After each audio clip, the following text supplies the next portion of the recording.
Saatana jonnet. Hyvää päivää ja tervetuloa taas uuden videon pariin.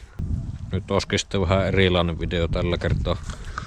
Ja tässä näette tuloksen, mitä tapahtuu, kun haikailee liikaa mopoaikoja.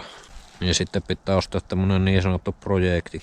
Ja mulla on nyt sellainen tekosyy, että mä teen tästä työmatkamopoa, mutta pahoin pelkää, että se menee siihen viilailun puolelle. Mutta tosiaan tuli ostettua tämmönen torista tällainen CPI Aragoni. Tämä on tämmönen 2010-luvun suosittu malli, kaksitahtiskootteri, kiinalainen. Ja tämähän on oikeastaan aivan hirviässä kunnossa. Minä jo melkein kadun tätä ostosta, mutta tämä oli niin lähellä tuossa, että ei voinut olla ostamatta. Ja nyt mulla olisi tarkoitus ensinnäkin kunnostaa tää mopo, että tällä viittiin ajella. Ja sitten mä yritän viritellä tätä sillä tavalla, että se kuluttaisi mahdollisimman vähän bensaa. Mulla on semmonen ajatus aina ollut näistä moppoista, kun silloin kun ajoin vielä liikenteessä mopoilla 10 vuotta sitten, niin se mopo kulutti jonkun 3,5 litraa 100 bensaa. Ja mä oon sitä mieltä, että se kulutus pitäisi saada siitä vielä aika paljonkin alemmaksi. Että se kuluttaisi jonkun 2 litraa 100. Niin mulla on vähän sellainen ajatus tässä, että se voi olla ihan mielenkiintoista kokeilla, että saako sitä niin alas sitä kulutusta. Mutta sitten samalla kuitenkin niin, että se kulukisi jotakin 5-60. Tietenkään 45 se ei missään nimessä voi kulukea. Ja että se kiihtyisi hyvin. 10 vuotta sitten mulla oli tämmönen mopo. Tässä oli Keyway-merkkinen, mutta se on sama mopo. Siinä oli vaan eri katteet. Ja se oli muuten ihan hyvä, mutta siinä oli semmoinen vika, mitä mä en koskaan saanut oikein kunnolla korjattua, että se ainakaan, siinä oli kylmä moottori, niin silloin se kiihtyi tosi hyvin, mutta sitten kun se lämpesi, niin se ei sitten enää kiihtynyt. Se oli aivan älyttömän laiska lähtemään liikkeelle. Sitten kun se kuumeni se moottori, niin mua kiinnostaa tähän kokeilla tehdä jotakin korjauksia, että saisiko se ongelman korjattua. Siitäkin huomaa tämä mopoharrastussairaus, että pelkästään sen takia, että miettii jotakin ongelmaa, mitä ei saanut korjattua, niin sen takia pitää ostaa tämmönen samanlainen mopo uudestaan. Että voi kokeilla jotakin teoriaa, että millä se saisi korjattua. No niin, ja katsotaanpa nyt, että mitä kaikkia vikoja tässä on. Niitä on kyllä jo pikkusen liikaa. Eli katteetta saa vähän heikossa hapeessa. Tuossa on ensimmäinen nippu siihen. Tuolta on lohennut tuo kiinnike. Sitten tuosta on halaki. Tuolta on poikki kiinnikkeitä. Sitten tää astilla on halaki. Tuolta vielä pahemmin. Nämä takakatteet on onneksi aika ehejät. Sitten penkki. Penkissä on tämmönen tuuletusreikä tuolla. Tuulettimen koppa on halaki. Tuosta on nuo siivekkeet paskana. Sitten täällä on irti tää kytkinkello, mutta se on kuulemma vaan, tää mutteri ei oo kiinni. Tää mutteri on kuulemma väännetty käsin tuohon vinnoon, mutta sen kierteen pitäisi olla kuulemma eheä. Toivottavasti on. Sitten kaasarissa ei ole näköjään kunnollista ryyppyvipua. Sitten tää alakoperäinen virtalukko ei toimi. Avain pyörii siellä ympyrää. Jarrukahva katki. Sitten moottori ei kuulemma myöskään käynnisty. Sillä oli kuulemma ollut 70 pytty tässä ja sitten se oli tehnyt legendaariset eli leiponut ja sitten oli laittanut vakiopytyn takaisin, mutta se ei ollut lähtenyt enää käyntiin. Sitten tässä on tää pohjakate, niin tästä on kaikki kiinnikkeet katki. Tämä on ehkä kaikista harmittavin homma. Sitten takana on sakkokumi, mutta tähän onneksi sai uuden kumin mukaan. Ja kyllähän tää on ihan täysin kunnostettavissa tää mopo, mutta tämä vaan ärsyttää täällä, kun nuo katteiden kiinnikkeet on suurimmaksi osaksi paskana. Sinne joutuu patentoimaan jotenkin. Mä yritän 3D-tulostaa tähän nuo katkenneet osat ja sitten liimata ja kuiduttaa ne. Siihen kyllä saa palaamaan ihan mahtavasti aikaa.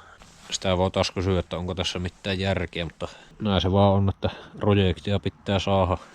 Sitten mä ajattelin, että mä haluan tämmösen vähän helpomman projektin, kun nuo minun tähän astiset projektit, ne on vaatinut niin älyttömästi aikaa ja suunnittelua, niin mä ajattelin, että vastapainoksi voisi olla tämmönen vähän helpompi, missä ei tarvitsisi niin kauheasti keksiä itse kaikkea uutta koko ajan. Ja tämä mopon nimeksi tulee nyt tutkimuskootteri, koska mä aion tutkia tällä kaikkia modauksia, mitkä joko tekee tästä moposta paremman tai sitten huonomman. No niin, sormeni syyhyävät päästä korjaamaan herättämään tämä poloinen mopo, jonka mopopojat ovat huolimattomasti saattaneet sellaiseen tilaan, että hän ei enää hengitä. Mutta A-softaaja on Jeesus, joka palauttaa mopot henkiin. Ja tämä ei siis kuulemma lähtenyt käyntiin, mutta kipinä kuulemma tulee. Mä en usko, että tässä on mikään paha vika. Ensimmäisenä pitää korjata tää polkustartti. Tuosta on tuo jousi irti ja sitten tää on vähän kyseenalaisesti tää poljin tässä. Sitä on hakattu vasaralla tuosta ja tuo pultti puuttuu. Sitten täällä on ainakin 2 vikkaa. Eli tuosta puuttuu tuo tukilaakeri ja sitten tää pesä on sorvautunut ihan mukavasti tuossa ja sitten tätä jousen päätä on taivutettu. Nyt kyllä alkaa jo ärsyttämään pikkusen enemmänkin. Eihän tässä taas ollut mitään järkeä ostaa tätä, mutta tulipahan ostettua. Sitten huomasin semmoisen, että tämä haasee deodorantille tämä koko koppa. Onkohan se Wunderbaumista sitten joku seuraava versio? On kyllä jotenkin niin outo haju. Ei ihan ensimmäisenä oottaa sitä moottoriosaa haasee dödölle. Ekana yritetään vääntää tää jousen pää, että se menee oikein tuohon.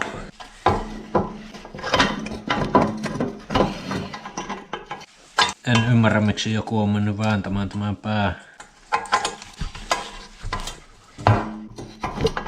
On kyllä niin jäykkä, että sitä ei saa väännettyä takaisinkaan.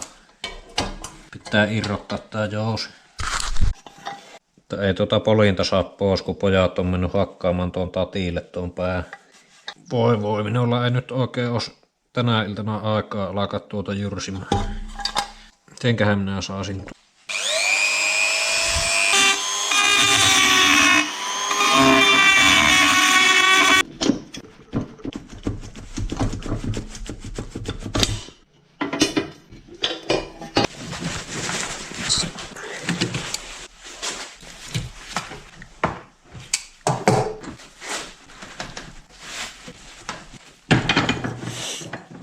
Kysynpähän vaan, että mikä on ollut syy vääntää tämä jousen pää. Tämä on kaiken lisäksi vielä aivan älyttömän jäykkä vääntää.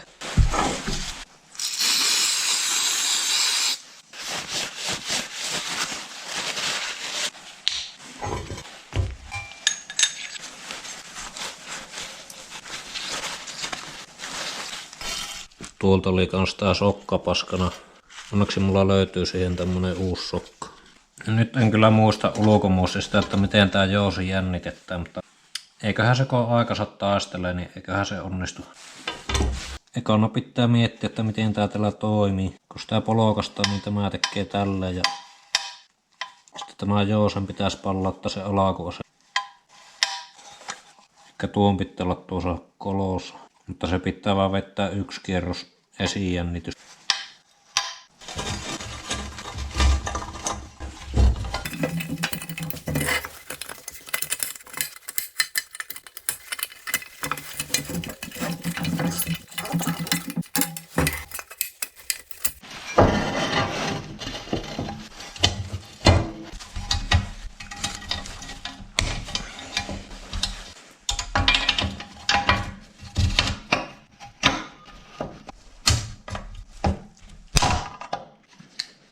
No niin, se meni sinne puristimella kiinni tuohon pöytään ja sitten näillä lukkopihteillä väänsi tuosta lyhyestä päästä. Sitten mä putsaan tuon kierteen tästä polokimesta ja saa sen pultin kunnolla kiinni.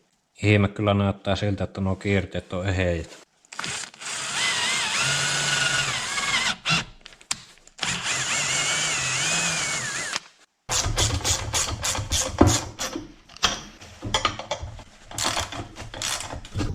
No niin, se olisi nyt korjattu. Katsotaanpa sitten, että mikä homma tämä mutterin kanssa.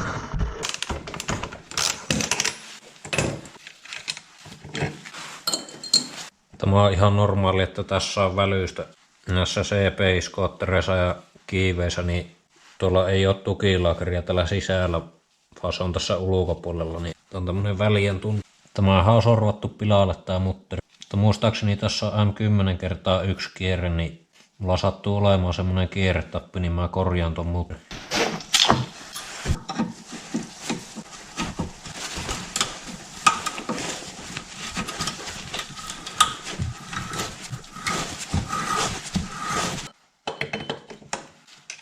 Sen verran huono mutteri, että tuo pitää kyllä laittaa uusi.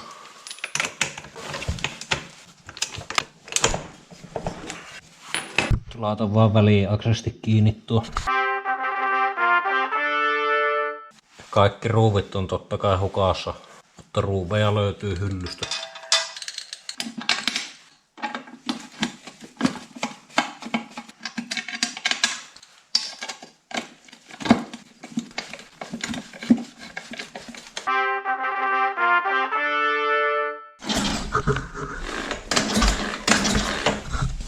Jees, nyt sitä pystyy jo polkemaan. Mä veikkaan, että yksi syy miksi tämä ei käynnisty voi olla se, että jos nämä kannenpultit on liian löysällä. Jos tästä kerran kipinä tuli, niin sen kyllä pitäisi käynnistyä. No eipä ne oo. Taitaa olla pikemminkin niin tiukalla. Taitaa olla pikemminkin liian tiukalla, mutta ei sen kyllä pitäisi sitten siitä jo.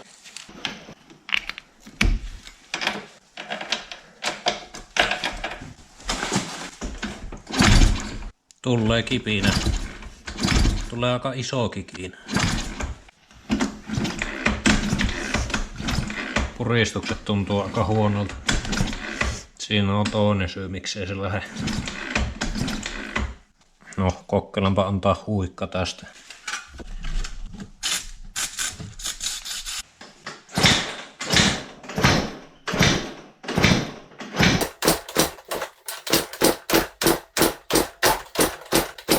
No, eipä se lähde käyntiin. Pitää avata tää sylinderi ja katsoa, että mikä siellä mättää. Kannenpultit on aivan sairaan tiukalla.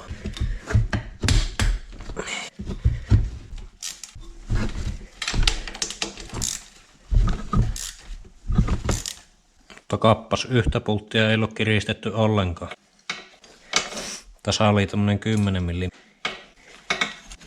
Sehän lähti koko pinna irti siltä. Alumiinia tuli mukaan. Ei hyvä, ei hyvä.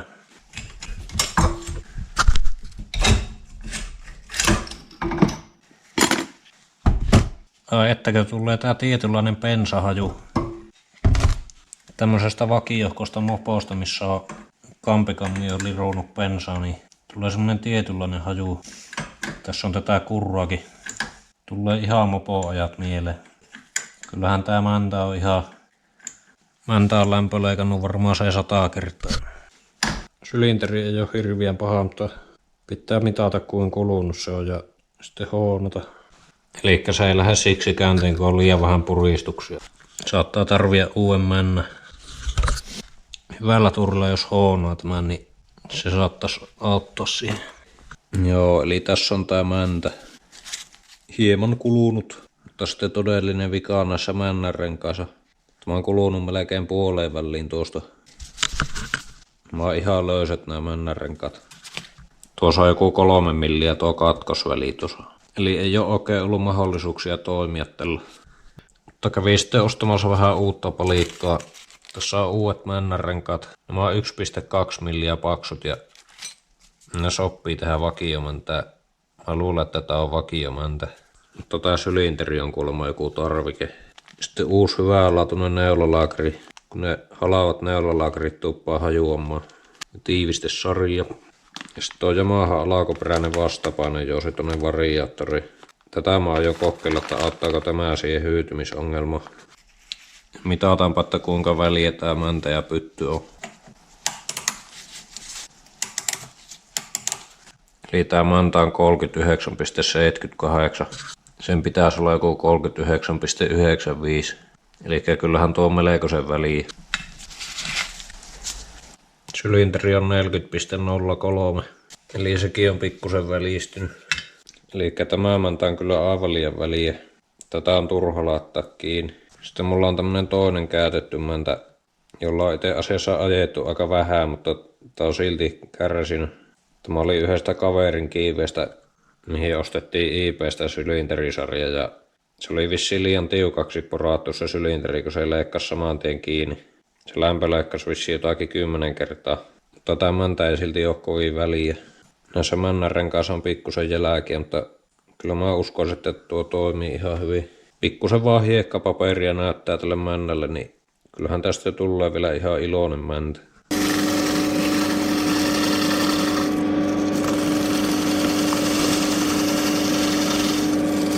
Sitten hoonataan sylinteri.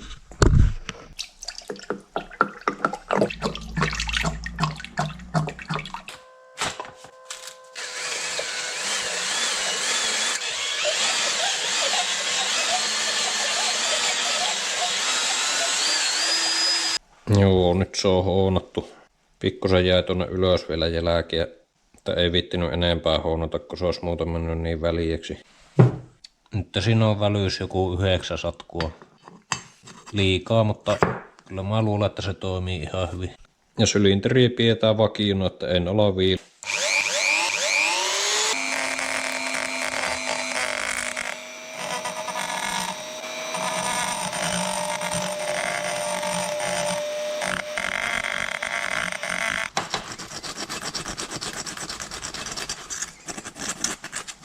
No oikeesti mä vaan pyöristin nuo pakoakon reunat. Mä viilaan tätä sitten myöhemmin, jos jaksa.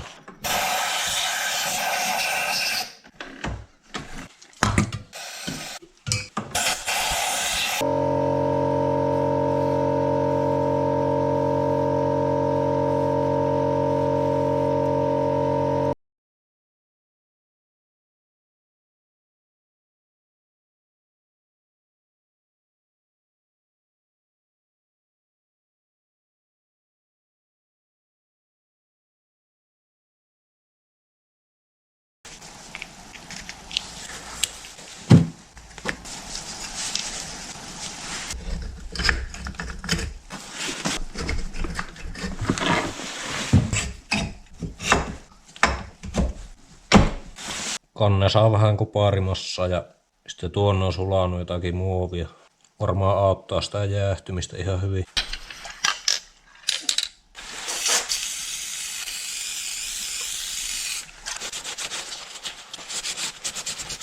Yritin pikkusen vanteenpesua aineella putsata tätä kantta, mutta eipä se oikein lähtenyt. Pitäisi hiekka puhaltaa tuolta.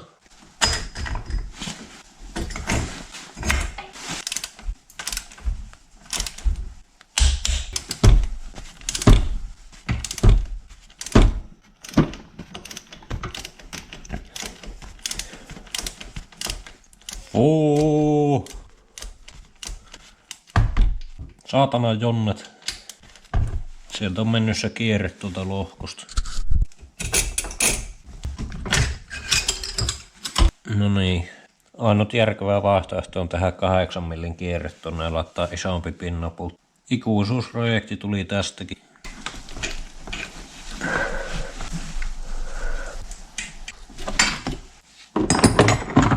No niin, tästä tulee hankalaa.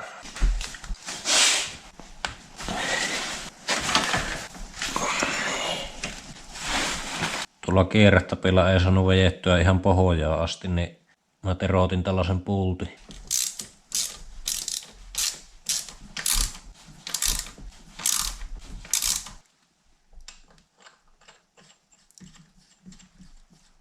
Jes. Tämä on vaan kierro tämä pultti. Nyt sorvasin tätä ohuemmaksi tätä pulttia ja tein 7 millin kierteen tuohon päähän. Tämän pitäisi toimia oikein hienosti.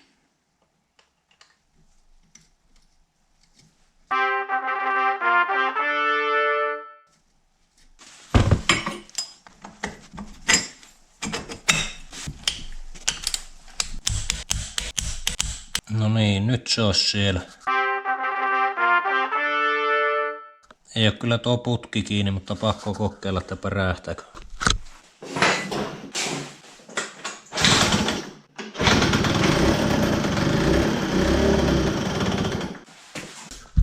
Hänet on pelastettu. Sehän lähti heti käyntiin. Joo, ja seuraavaksi kunnostetaan kaasari. Kaasari ei selvästikään ole alkuperäinen, kun tää on niin surkeasti tää vaijeri tässä. Ja sitten siinä on vaijeriryyppy, vaikka nää saa alun perin sähköryyppy. Mutta tää on kuitenkin Tellorton kaasari, niin tää on paljon parempi mitä se alkuperäinen Mikuni. Tai näissä CPissä on vissiin ollut alkuperäisenä Tellorton, mutta mä silti luulen, että tämä on jostain Terpistä. Ja sitten tässä on ilmanputsari. Tämä ei ollut tietenkään paikallaan. Tämä minä laitan takaisin. koska vastoin yleistä luuloa, niin vakioputsari on aina paras. Vapaariputsarilla ei saa mitään tehoa lisää ja tulee vaan hirviät äänet ja se menee tukkoon pensasta.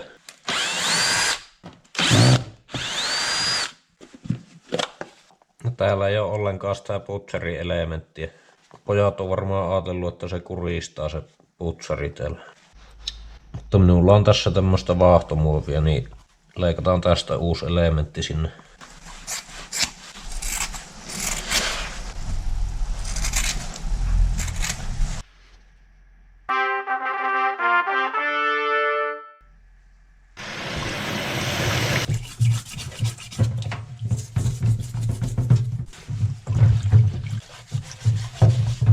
No niin, nyt se on mukavan puhdas.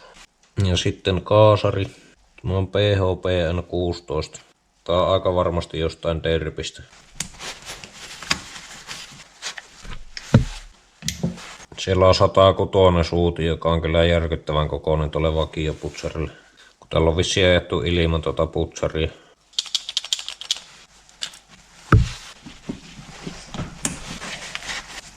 Tässä on ryyppysuuti ja joku on katsonut parhaaksi kajota siihenkin. Vaikka siihen ei olisi kyllä mitään syytä kajota.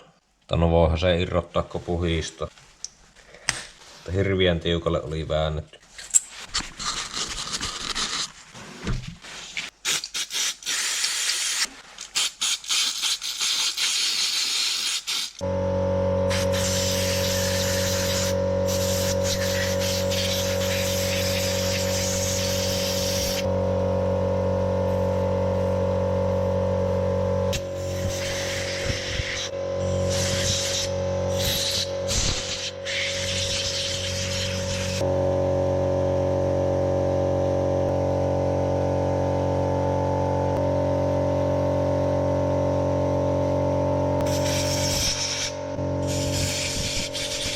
Sitten laitetaan suuti, joka on lähempänä sitä vakiokokua.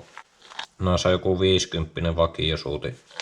Laitetaan joku 60 suuti, mulla pitäisi olla semmoinen.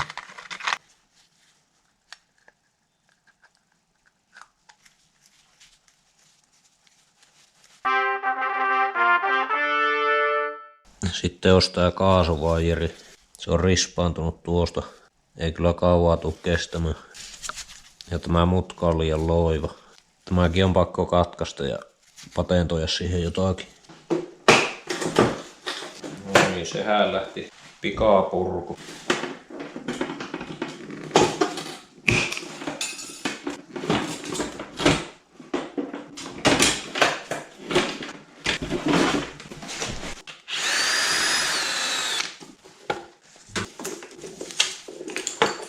Tää kaasuvairi on niin pitkä, että tätä ehkä kestää lyhentää vielä.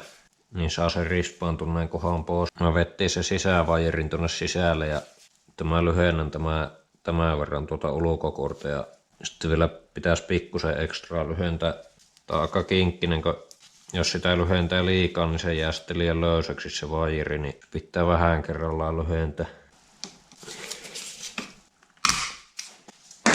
Ja nyt tuo pää on tuommoinen, että se ei mahu sieltä ulos, niin pitää rälläkällä tasoittaa tuo pää.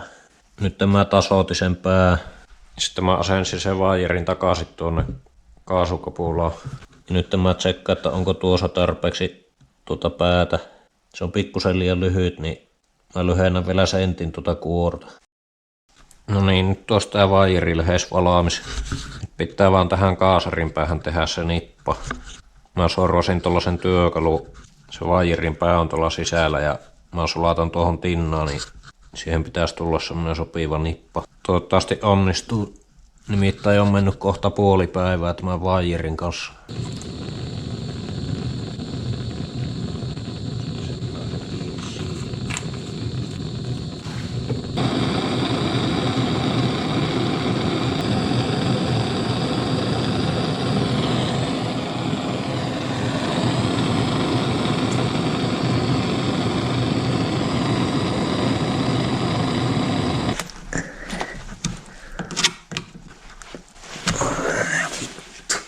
Joo, eli sehän ei onnistunut se homma.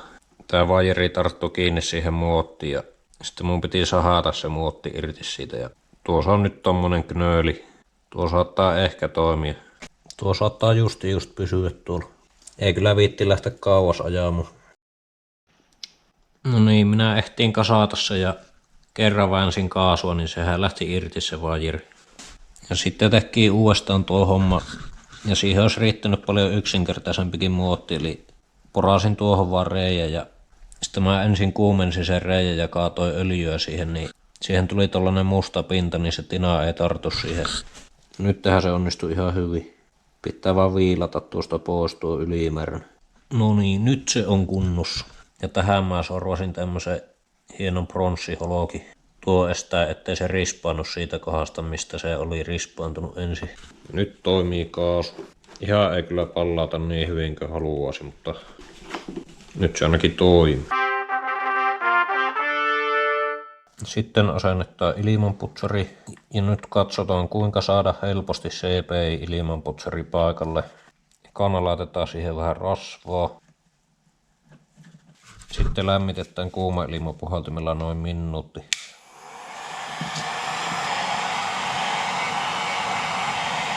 Noin, nyt se on mukavan pehmeä.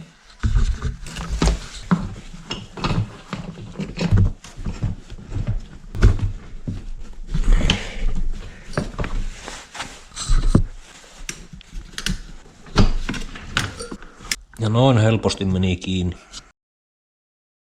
No niin, ja sitten puretaan tältä magneeton puolelta. Mä haluan laittaa tähän tuon tuorevuotelun takaisin. Se pumppu on tuossa, mutta se on ihan hirveän törkykerroksen peitosa. Niin mä yritän putsata tuon magneeton puolen tuosta ensin.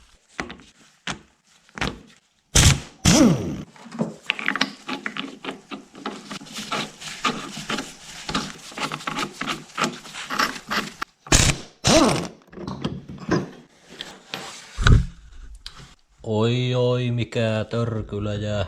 Mä veikkaan, että tää on ainoa paikka, minne Jonnet ei oo koskenut. Koska tää oli eheän näköinen tää vauhti.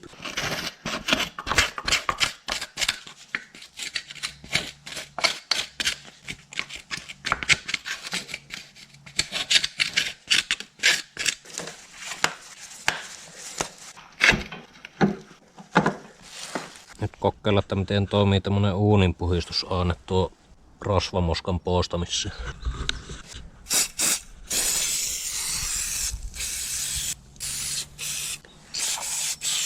Puhistetaanpa samalla koko moottori.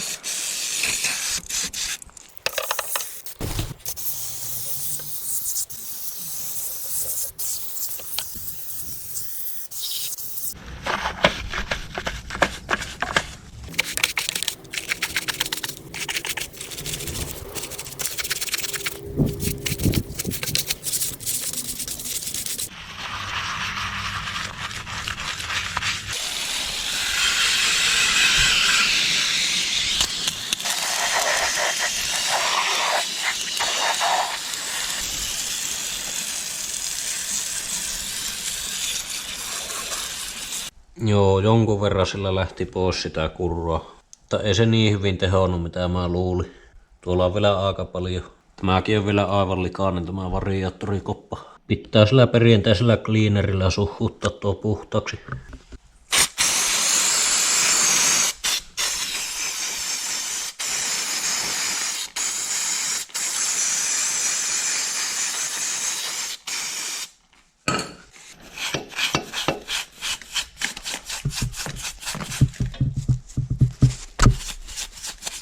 Sitten putsataan öljypumppu.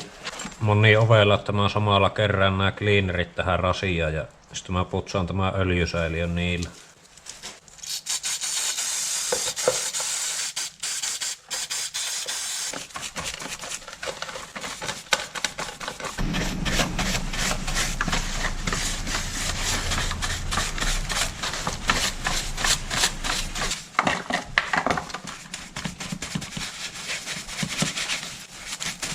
Tää öljypumpun säätö liikkuu vähän huonosti, niin mä vähän puraan tätä ja katson, että mikä siellä on.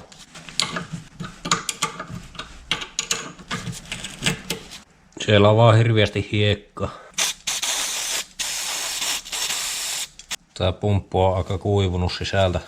Huonosti liikkuu tää säätö, mutta se ei oo kumminkaan jumiisa. pikkusen öljyästää, niin eiköhän se pelitä. Mä luulen, että mä tiedän miten tämä toimii ja mä sanoisin, että se ei haittaa mitään, vaikka nuo on vähän nihkien näköiset nuo osat.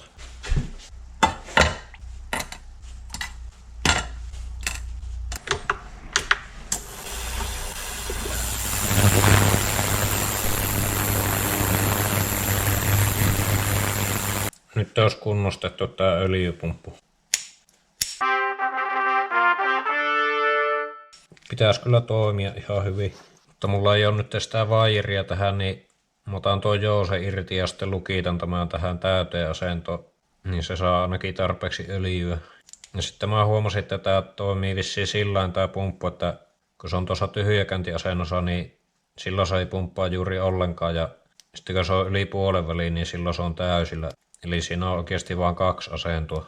Mutta mä ehkä heti pystykään laittaa sitä, kun tää on rikki tämä muovinen pyörä, mikä pyörittää sitä. Se on tuosta hajonnut. Pitää ostaa uusi tällainen.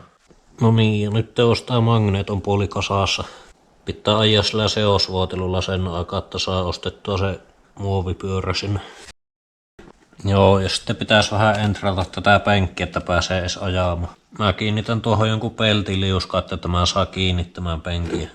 Ehkä sitten kuidutan tuon reijän umpeen joskus.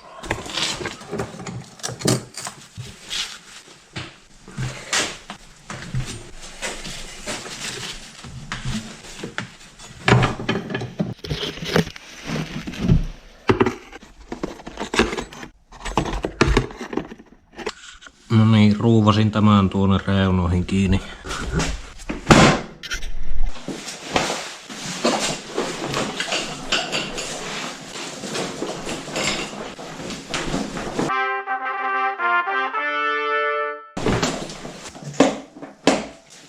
Hyvä tuli. No niin, nyt laitoin bensaa tankkiin. Laitetaanpa käänti ja kokeilla miten se käy.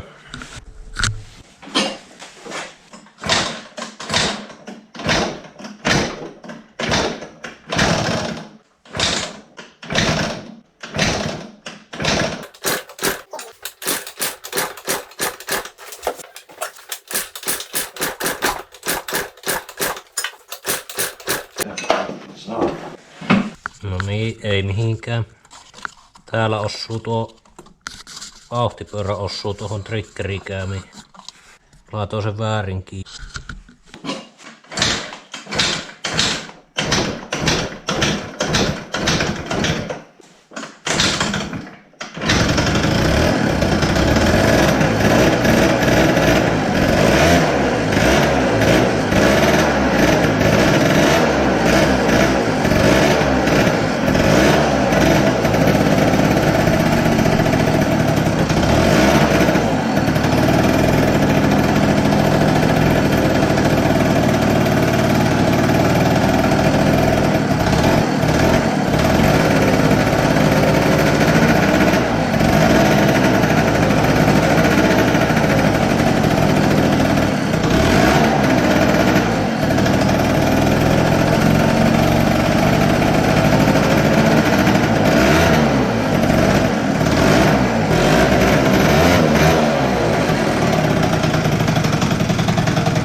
No niin, sehän lähti mukavasti käymään. Tuntuu, että se lähti ihan äkäisesti liikkeellekin. Mutta aivan hirviän rikkaalla se kävi. Mä yritin säätää tuota seosruuvia, mutta ei se auttanut. Siinä saattaa olla ryyppy jumissa. Tässä on tää vairiviritys. Mä yritin kyllä löysätä se, mutta ei se auttanut. Sitten toinen voi olla, että tuossa Derpin kaasarissa on vaan ihan liian iso tyhjäkääntisuuti. Tuo saattaa kuristaa sen verran tuo vakioputseri. Ei vaan pysty vielä ajamaan, kun tuolta puuttuu se laakeri, niin se muuten hajuaa, jos sillä lähtee ajamaan. Mutta kyllä polttelee. Tässä olikin tutkimuskootterisarja ensimmäinen osa. Nyt CP ei ole elvytetty pahimmasta hädästä ja oli kyllä mukava näpäirillä, vaikka mitään järkiä tässä ei olekaan. Seuraavassa osassa korjataan lisää vikoja ja käydään ajamassa ja tehdään ensimmäinen bensankulutustutkimus. Kiitoksia paljon katsomisesta ja se on moro.